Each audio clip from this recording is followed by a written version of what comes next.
Yo, what up? Kamusta po kayo lahat dyan, mga tropa? Welcome back. Nagbabalik Kuya Andy Mandrig Mang Marino Legacy. So, for today's video, papakita ko sa inyo yung ating job order na kasama natin yung partner nating Ukrainian na Peter, riding Peter siya. Bali, nagkatrangkaso nga siya ng almost 1 week dyan. Kaya nasolo ko yung port and starboard sa deck, sa mismong main deck niya. Natanggal natin yung D-rings. Pakita ko sa inyo, nagkarga tayo dati ng heavy equipment, truck, bulldozer, backhoe, ano pa ba, mga truck ng nagdadigest ng basura, yung nagdadala, iba't ibang klase nandiyan sa previous video ko. Yan nakita niyo starboard side, naka-prepare yung aking grinder. Pagkatapos katingin ng acetylene oxygen, yung D-rings, grinderin mo pa kasi kailangan mo pang ipa-flat. So yun yung ating naging job order. Yan, tinuturo ko sa inyo, pinapakita ko. So ayan ang ating i-share sa inyo ngayon. Dahil yan yung ating naging trabaho. Siyempre, palagi kong sinasabi, dati, way back nung mga nakaraang mga ilang, ayan, pinapakita ko yung oras, wait lang 12:41. So, kakatapos lang natin ng lunch. Way back siguro, mga 3, 4, 5 years ago, yan yun din yung naging job order natin. Ayan, papakita ko sa inyo yung actual. Okay?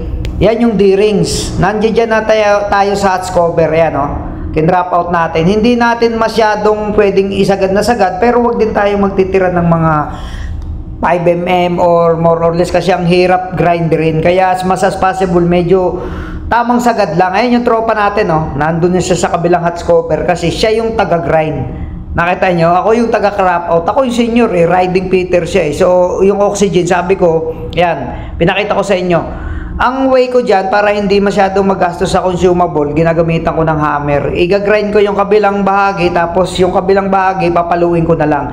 Pero itong D-rings, scrap out talaga using acetylene oxygen. Pwede rin na cutting disc. Depende sa inyo kung ano discarding niyo, kung ano mabilis. Pero kasi, halos naubos yung aking, I think, 12 to 13 bottle ng oxygen. Tapos, syempre, 1:2, diba? So, hindi pwedeng sagarin. Kailangan magtira ka ng either 2 bottle ng acetylene, 4 na bottle ng oxygen para sa sailing navigasyon. So, ayan yung naging sistema dyan. Papakita ko sa inyo. Cellphone lang kasi ginamit ko dito. Kaya pasensya niya, medyo umaalon. Okay, yung video. Kasi pagka mainit, alam niya naman yung tendency ng cellphone na ganito. Hindi masyadong accurate. Pero kasi hindi ko ginamitan ng GoPro. Patago lang to ng magandang camera. Pero pinahapyaw ko sa inyo kung paano yung tamang pangkating ng D-rings. Which is, na-vlog ko na sa inyo po nung nakaraan, nung last 3-4 years ago, I think. So, ito bago na naman sa mga tamad na mga nanonood natin, tamad na maghanap. So, papakita ko sa inyo yung ginagawa ni Kuya usually. Paulit-ulit lang trabaho, like ko na sinasabi, especially sa bulk. Kung sa bulk kayo makakasakay. So, first things first, linisin nyo muna yung inyong nozzle, okay? O kung tinatawag sa dry dock na pito, yan. Nilinis ko na yon, siyempre. Tsaka sinindihan na natin. So, ganun pa rin yung timpla. Lagi nyo lang iiwas yung inyong hose kasi baka nga maglihap. Sayang din naman kung maglihap, gaganon yan. Parang aasa na magaganon kasi acetylene may pressure, oxygen may pressure. So talagang mahirap pigilan, lalo na ang ating tangke or kariton nandun dun sa pinakababa niya. So mahirap, malayo. Kaya as much possible lagi kayo mag-iingat. So yun lang, ipapadapa nyo lang, ibabangga nyo na lang. Mainit kasi yung panahon, plus mainit pa yung nakita nyo naman, maaraw.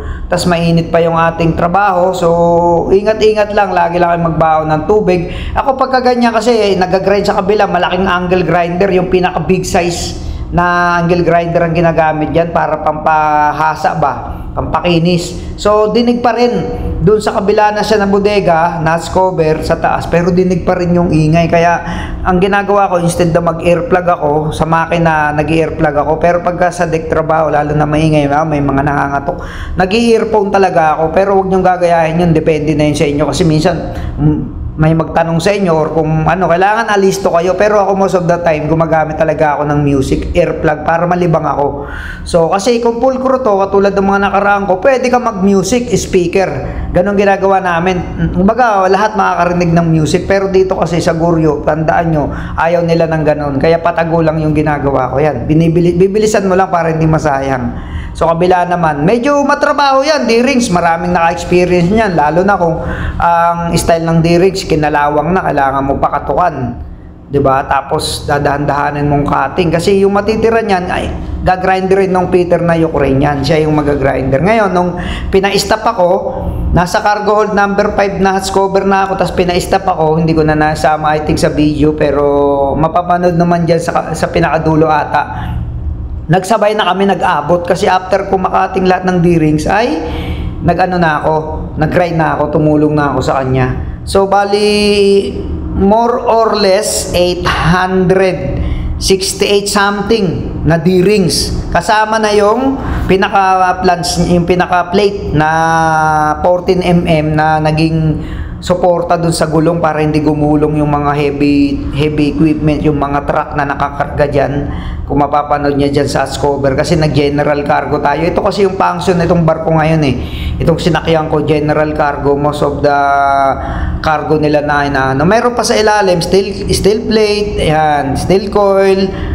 Kung mapapanood din nyo sa mga vlog ko, yun ang kinakarga. So, yan, hindi pa namin nare-receive yung full payment ng extra. Nagbigay pa lang sa amin dyan ng tag 300. Kasi dalawa kami, USD tag 300 sa amin. Kasi, ano yan eh, December, nag-start na kami. Tapos, nag-cutting na kami. Tapos, syempre, naantala dahil nagkaroon ng loading. Tapos, yan na naman, January. So, probably, itong January, meron pa kaming marireceive after that. So, yun lang ang aking sinishare sa inyo na vlog. Yan, mapanood nyo na using my cellphone lang, kaya hindi masyadong maganda. Pero at least kahit pa paano nakikita ninyo, nasisilayan ninyo. Depende na sa inyo yan kung anong style ninyo. Pero ang ginagawa ko, kung gusto nyo malinis, cutting disc. Pwede nyo katingin ng cutting disc. Pero yun nga, sakit sa tenga, tas masakit sa kamay, kaya hirap. Kaya pagka naghihinang na tayo, lalo na kung FCAW, hindi na sa sobrang ano. Alam nyo yun, iba na rin pagka FCAW ginamit mo. Hindi ka na masyadong accurate talaga maghihinang kasi lalo na hamaso, hammer, nag-chisel tayo. All around kasi, kaya sabi ko nga, hindi na pwedeng sobrang ganun pa rin, nakakapaghinang pa rin naman tayo, siyempre piping, pero ang sinasabi ko sa inyo ay hindi na katulad ng dati na talagang full welder, as in hindi kakalampag yung ano mo. Yan, medyo ginanong-ganong ko ng konti para hindi tumalsik sa cellphone. So yan na yung ano natin, yung steel plate na 14mm, yan, pinakita ko sa inyo. Ginrain ko na lang yan, tapos palo-palo. Hindi ko lang alam kung meron ako dyan na ipinakita sa inyo. Ayan, yan. Ginrain ko lang yung kabilang bahagi. Pwede mo rin grinderin yan. Cutting disc lang yan. Pwede na. Yung makapal, yung malaking grinder. Tag-iisa kasi kami niya. Tapos papaluin ko lang ng martilyo or yung maso mismo para matanggal. Tapos yung D-ring sa inyong i-assetteling ko. Ayan. So, tingnan natin kung ano yung mga video na pinapakita ko sa inyo ngayon. Kasi yan lang umiikot naman ng trabaho namin. Tumagal din yan. Ang dami ba naman yan eh. So, more or less, lagpas din ng 2 weeks. More or less 2 weeks inaabot. Kasi sakit sa likod. 1, 2, 3 araw maabot yung isang buong hats cover sa sobrang dami. Siyempre, di ba, buti kung cutting ka lang ng cutting, hindi, gagrinderin mo pa eh, pakikinisin mo pa eh. Tapos, paprimeran pa yan. Pero to, yung nagpa-primer, taga-deck na yan. O yan, pakinggan siya sabihin ko mga tropa. Ganun, aambon. Pero ngayon, okay naman eh, may araw naman siya. Tsaka walang gewang dahil ang kurahe, kaya medyo mabilis to. Yun, ang technique lang dito, yun nga, inform ko kayo.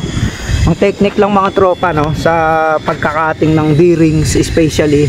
Pero yung itong plate niya, ito as much as possible hangga't maaari hindi ko na to pinakating ng oxygen, acetylene kasi gastos din sa consumable.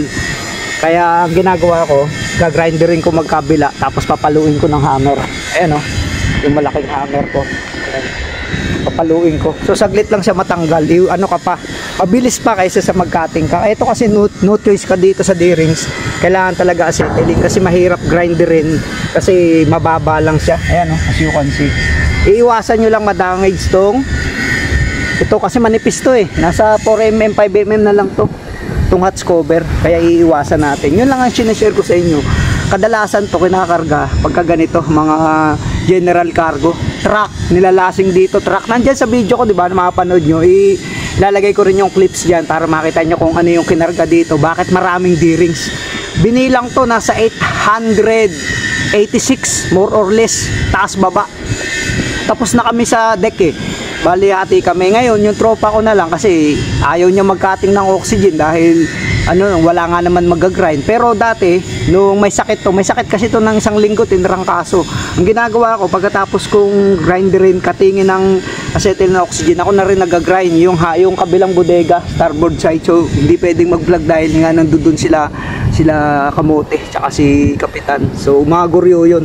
Pero ngayon wala sila dahil maaga-aga pa kaya nag-vlog ako. Pati naiwan ko yung tropa ko dun sa kabila. Binilisan ko ng cutting para maiwan ko siya, makapag-vlog ako. Kasi pagka sabay kami dito maririnig niya eh. Kasi yan, Kapitan kasi ang nagpasampa dyan. Nirequest siya ng riding Peter. So di ba, yan, matayan, tiger ayan kumbaga. So hindi na rin tayo nagkukumpiyansa. Kaya yun lang. Kaya nagsingit ako ng vlog sa inyo, upload natin to sa YT natin. So yun lang, ingat kayo sa mga trabaho nyo, ingatan nyo lang to. Tingnan nyo yung mga dating nag-crop out dito. Medyo ayaw kasi ng kapitan ngayon. Itong kapitan na to, iba rin yung kapitan dati. Maganda rin nakuha nila ditong ganun extra. Pero hindi sila sagad nag-cutting at hindi rin nila sinagad nag-grind para mabili siguro. Kasi sobrang dami, tingnan nyo. May mga natira pa makapal. Halos lahat, pakita ko sa inyo, halos lahat ng ginawa nila hindi nila sinagad. So ayaw ni kapitan ngayon bago, kaya challenge to sa amin. Pero usually talaga hindi dapat maglagay ng ganyan, yung medyo umbok pa siya, dapat flat lang talaga. Tingnan nyo, papakita ko sa inyo yung finished product na ginagawa namin ngayon. Ganyan dapat kakinis at pantay ang quality na trabaho, mga tropa. Pati ni Pedro na Ukrainian, talagang flat na rin siya, flat. Kaya iiwasan nyo ma-damage. Mahirap din mag-cutting pag hindi mo tansya kasi madadamage to. Kaya tsaka pag sobrang heating mo naman, sobrang lakas ng gas mo, bigay mo, tsaka oxygen, mabibengkong to kasi manipis nga lang siya. Yachts cover, alam nyo naman yan eh. Yun ang sinishare ko sa inyong vlog. Shoutout sa inyo lahat yan. God bless you all. So mga ganyan lang yan. Kahit may konting tirang ganyan, siya na nag-grind yan. Tapos wawalisan nyo lang. Yan kami din nililinis yan. Pati tignan nyo kung gaano karami yung D-rings nung nilagay na sa sako. Ewan ko lang kung saan nila dadalhin yan. Kasi ang tagadik ang nagligpit niyan eh. Papakita ko sa inyo dyan sa dulo ata ng video kung saan nila nilagay banda. Ang dami, sobrang dami. Sa atin, pera na yon. Sa atin na dati nung nasa Seaford pa ako, way back yung nakaraan lang siguro mga I think 10 years ago, ang 1 kilo, 18 pesos ang 1 kilo ng bakal. Ayan, tingnan nyo, yan, ang dami tingnan nyo. Yung ewan ko yung iba kung tinapon nila, pero basta wala akong nalaman dyan. Pero ang dami nyan, dyan nila nilagay lahat, tinambak nila. Kasi sila ang naghakot eh. Imagine niyo kung gaano kadami ng scrap. Pera na sana yan mga tropa, pwedeng ibenta sa atin kung madadaong tayo or mag-aangkoray sa Rojas Boulevard, may dumidikit, pwede natin yan ipamigay or ibenta natin kahit 10 pesos per kilo sa bangka, Dami mga tropa. So yun lang, hanggang dito na lang aking vlog. Sana may natutunan kayo kahit paano katulad dati. Kung anong katanungan ninyo at kung anong concern ninyo, PM lang kayo, don't hesitate to PM, Kuya Andy Vlog sa Messenger. Tsaka pa rin, meron pa rin tayong mga grupo na pwedeng pagpasukan sa inyo at mga tanong sa inyo. Tuloy-tuloy lang natin yung ating mga paglalakad ng dokumento, kung ano man training 2025 na, kilusan na natin. Okay, lahat ng welder na gustong magsiman, magbarko, Peter, maging all around Peter sa barko, welder, machinist, construction welder, mga nasa Saudi, medyo mababa sa sahod dyan, lipat kayo dito sa barko, pwede rin yan. Pwede rin ko kayong alalayan kung gusto ninyo. Just message lang sa aking FB o follow nyo FB ko mga tropa. Follow nyo lang yung FB ko at panoorin nyo lang yung mga ina-upload ko mga video, especially dito sa YouTube kasi dito tayo talaga nag-umpisa. Dito tayo hinubog at dito maraming nakasakay kasi panoorin nyo lang lahat yan. Ganyan dapat kakinis okay, ulitin ko, ganyan dapat kakinis. Plain siya para hindi mahirapan yung mga tropa natin. Ayan meron pa pala rito, dami pa pala na D-rings. So napakadami niyan, pera yan, ang bigat niyan, lalo na yung steel plate na 14mm, medyo mabigat mga tropa. So ganun pa rin don't forget to message sa messenger call. Ayan, pinaprimeran na ng AP. Tapos paki-like na rin, especially follow nyo na rin pati Facebook ko. Salamat po.